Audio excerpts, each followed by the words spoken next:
Bonjour à tous et bienvenue sur la chaîne YouTube de Cryptos Research pour un nouveau tuto on-chain. J'espère que vous allez bien. Je suis le professeur Chen et aujourd'hui, on va s'intéresser à un outil on-chain très important, du moins qui me paraît extrêmement important, qui est très peu connu, mais qui mérite d'avoir un petit peu plus d'attention. Je veux évidemment parler du Bitcoin Lab ou du Bitcoin Research Lab, dépendamment comment est-ce que vous voulez l'appeler. C'est un outil qui a été créé par The Bitcoin Researcher, un analyste on-chain indépendant qui utilise les données de ses propres nœuds pour créer, comme il l'appelle bien, une Open On-Chain Analyze Suite, donc une suite d'outils on-chain absolument gratuite et absolument open source. Si jamais vous appréciez son boulot, je vous invite à aller le suivre et à aller lui envoyer un petit message de remerciement. Il a vraiment fait un énorme boulot tout au cours de la dernière année, même des 2 dernières années, pour nous fournir un outil qui soit des plus qualitatifs possible. J'en profite aussi pour vous dire que n'hésitez pas à vous abonner à la chaîne YouTube de Cryptos Research, à liker et à partager ce post si vous le trouvez intéressant. Maintenant qu'on a fait les présentations, qu'on a un petit peu plus de contexte sur l'outil qu'on va analyser aujourd'hui et qu'on va présenter aujourd'hui, je vais vous présenter ce qui se passe en face de vous actuellement. Donc là, on est sur l'interface principale de l'outil du Bitcoin Research Lab. Quand vous cliquez sur le petit lien juste ici, sur le profil de Bitcoin Research, justement, on va retrouver plusieurs îlots qui vont nous intéresser. D'abord, on va avoir un îlot qui va nous permettre de choisir notre time frame. On va avoir un autre îlot qui va nous permettre de choisir les données qu'on veut sélectionner. On va avoir 2 variables qu'on va pouvoir sélectionner, qu'on va pouvoir bidouiller avec différents filtres et différents ajustements que je vais vous présenter un tout petit peu plus tard. Et une seconde variable qui est basée sur le même principe avec, évidemment, notre graphique où on aura toujours le prix du Bitcoin et une variable et peut-être même 2 variables si on veut les ajouter. Voilà dans l'ensemble à quoi ressemble l'interface.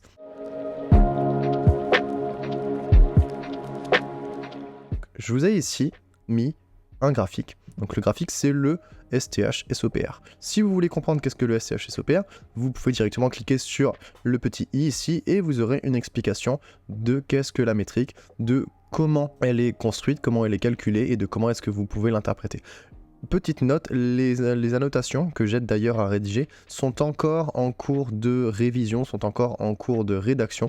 Donc n'hésitez pas à faire remonter si vous voyez quelques petites coquilles, si vous voyez qu'il y a 2-3 petites choses qui sont pas adéquates. Voilà, là par exemple, en termes de syntaxe, on aurait dû mettre un espace pour que sur le markdown, le BR n'apparaisse pas. Ce genre de petites choses. Donc on est encore sur un site qui était en phase de bêta il y a quelques mois de ça. Là on est sur la version 1 comme vous pouvez le voir, on est vraiment sur la version 1.3 de l'application, donc on est encore sur quelque chose de relativement nouveau. N'hésitez pas à nous faire des retours constructifs sur ce qu'on peut encore améliorer, notamment ça fera énormément plaisir. Donc vous voyez que le STH SOPR est une métrique qui est disponible sur Glassnode avec un tiers T3, donc un tiers qui coûte à peu près 800 $ par mois. Donc là, vous l'avez gratuitement sur The Bitcoin Research Lab et on va pouvoir l'analyser et la bidouiller ensemble plus régulièrement si jamais ça vous intéresse. L'important ici, c'est ce que je vais vous montrer, c'est comment est-ce qu'on est capable de jouer avec ces métriques et comment est-ce qu'on est capable de les ajuster. Donc première chose qu'on va faire, c'est que là, on est sur une échelle de temps à relativement court terme. On va sélectionner une time frame une échelle de temps un peu plus haute, on va partir sur du 5 ans par exemple. À chaque fois que vous allez cliquer sur une modification, vous allez avoir un petit update qui va se créer ici, ça prend quelques secondes, voilà. Donc là, on a quelque chose pour observer à plus long terme le comportement de dépenses des investisseurs à court terme. C'est bien. Par contre, on se rend compte qu'il y a encore un petit peu de bruit. Comment est-ce qu'on peut faire pour lisser ces données? Eh bien, on va aller chercher dans les filtres. On va aller chercher par exemple une moyenne mobile ou une moyenne mobile exponentielle. Vous pouvez aller chercher des analyses statistiques avec des Z-scores sur des moyennes à 1 an, 2 ans ou même autre chose. Mais honnêtement, si vous êtes débutant et que vous voulez juste prendre en main l'analyse on-chain et des données simples, je vous conseille simplement d'aller chercher une moyenne mobile. Vous la réglez sur 7 jours. Vous cliquez sur votre variable et en l'espace de quelques secondes, vous allez retrouver votre variable ajustée. Voilà, tout de suite là c'est un petit peu plus lisse, c'est plus facile à lire. Une fois qu'on a ajusté notre variable sur une échelle de temps plus longue pour être capable de comparer les cycles entre eux, pour être capable d'observer des comportements qui peuvent se générer au fur et à mesure du temps, on va être capable d'aller ensuite choisir différentes choses.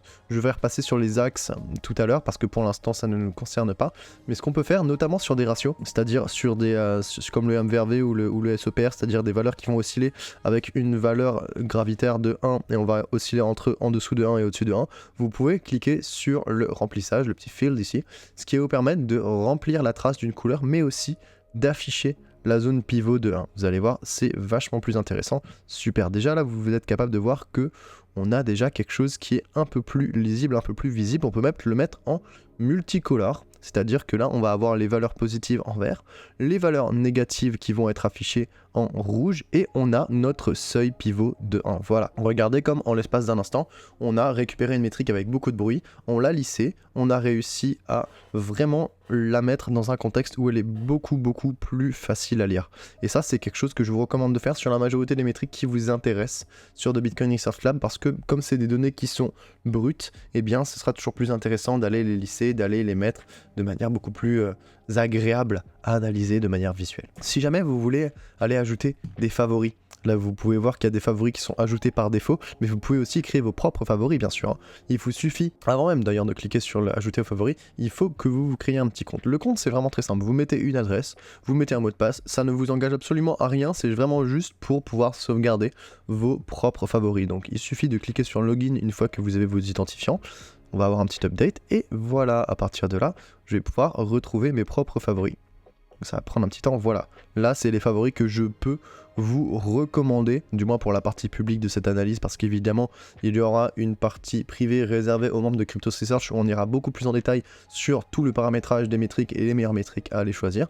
Mais comme on est sur une vidéo publique, je peux vous proposer de suivre la majorité de ces métriques qui sont quand même dans l'ensemble des métriques qui sont très pertinentes et qui sont assez simples à lire. Et donc une fois que vous avez choisi la métrique que vous voulez, que vous êtes enregistré, vous allez cliquer sur Click Add Favorite, et si vous voulez avoir une confirmation particulière, une configuration particulière, il vous suffit de cliquer ici.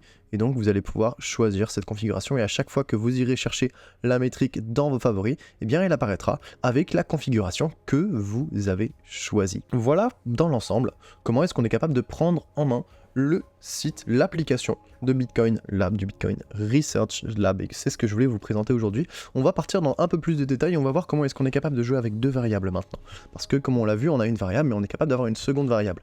Cette seconde variable, on va être capable de la rendre visible en cliquant sur le petit onglet visible, comme le nom l'indique, et à partir de là, on va se retrouver avec deux variables. Sauf que ces variables, eh ben, elles vont être un petit peu compliqué à analyser ensemble pour plusieurs raisons. Premièrement parce qu'on a un ratio sur une échelle linéaire sur l'axe 2 et qu'on va avoir une métrique de pourcentage sur l'axe 3, donc ça va être quelque chose qui peut être un peu compliqué. On va aller chercher une autre métrique, on va remplacer notre variable 1 par une autre variable.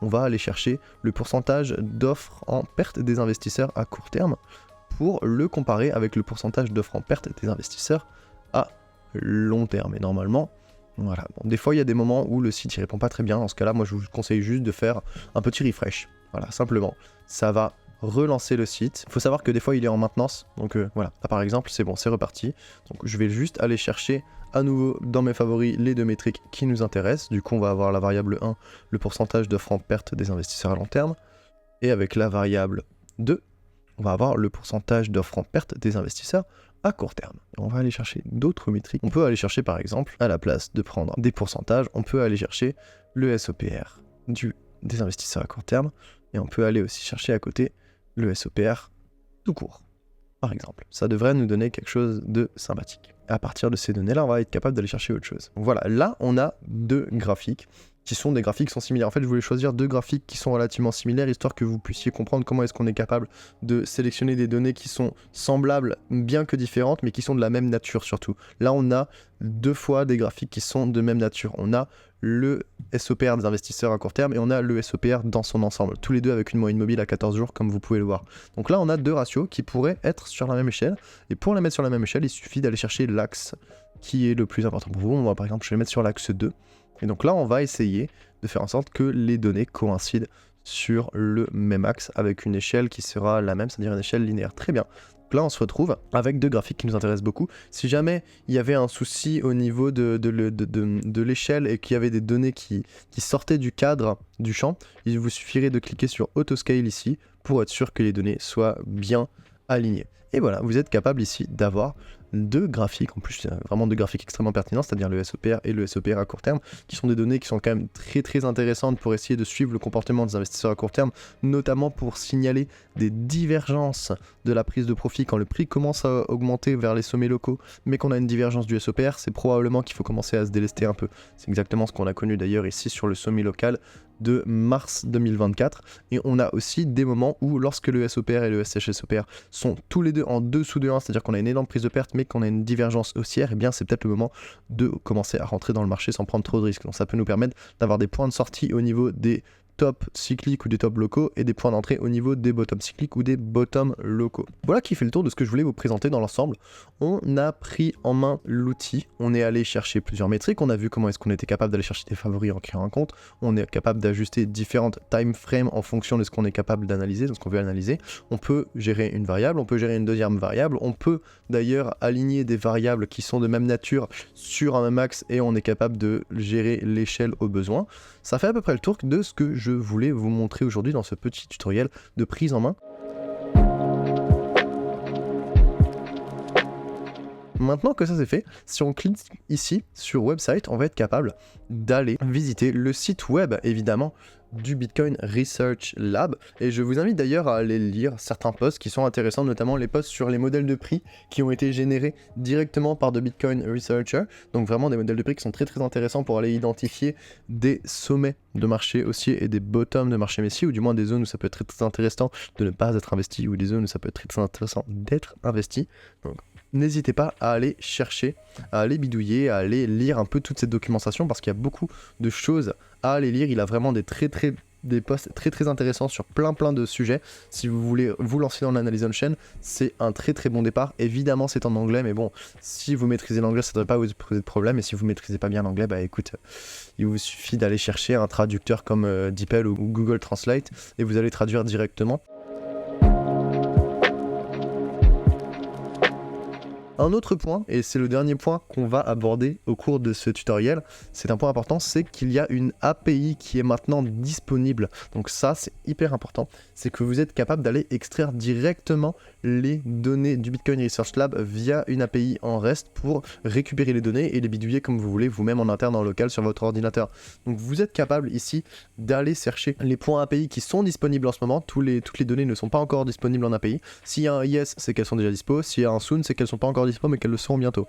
Et voilà, je vous invite à aller dérouler la liste. On a quasiment plus de 200 métriques qui vont être dispo durant les prochains mois, donc il y a vraiment énormément de choses qui sont disponibles et qui sont en développement sur ce site, qui encore une fois est totalement open source et totalement gratuit, je vous le rappelle. Et voilà, ici vous aurez la documentation de comment faire pour aller chercher les données avec l'API simplement. C'était tout ce que je voulais vous présenter aujourd'hui. Bitcoin Research Lab, un outil open source absolument gratuit pour commencer à apprendre l'analyse on-chain, pour commencer à prendre en main des métriques on-chain fondamentales, qui est capable de vous donner des insights de folie avec des métriques qui sont autrement accessibles en payant des fois des tarifs pas excessifs, mais des tarifs quand même relativement chers. Je sais pas si vous avez le budget pour aller chercher des données à 800 balles par mois sur Glassnode, et je le comprends tout à fait, ou même sur CryptoQuant ou sur d'autres sites.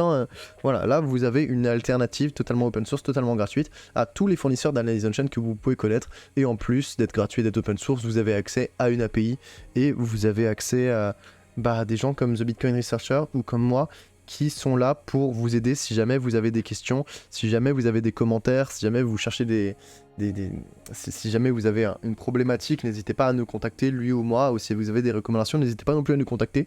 On sera très heureux d'essayer d'implémenter ces nouvelles features le plus vite possible. D'ailleurs, il y a de nouvelles choses qui vont sortir d'ici peu sur le Bitcoin Research Lab, notamment des nouveaux modèles on-chain très intéressants, d'ailleurs que j'aurais moi-même construit, donc je vous dis pas tout, mais il y a énormément de choses à aller chercher sur cet outil. J'espère que cette vidéo vous aura plu, qu'elle vous aura paru pertinente, et que cet outil vous allez l'utiliser limite au quotidien, parce que c'est vraiment un outil qui est extrêmement pertinent. Encore une fois, je vous invite à aller suivre The Bitcoin Researcher sur Twitter. Je vous invite aussi à aller liker et partager la chaîne YouTube de Cryptos Research si ça vous a plu, et cette vidéo aussi si ça vous a plu.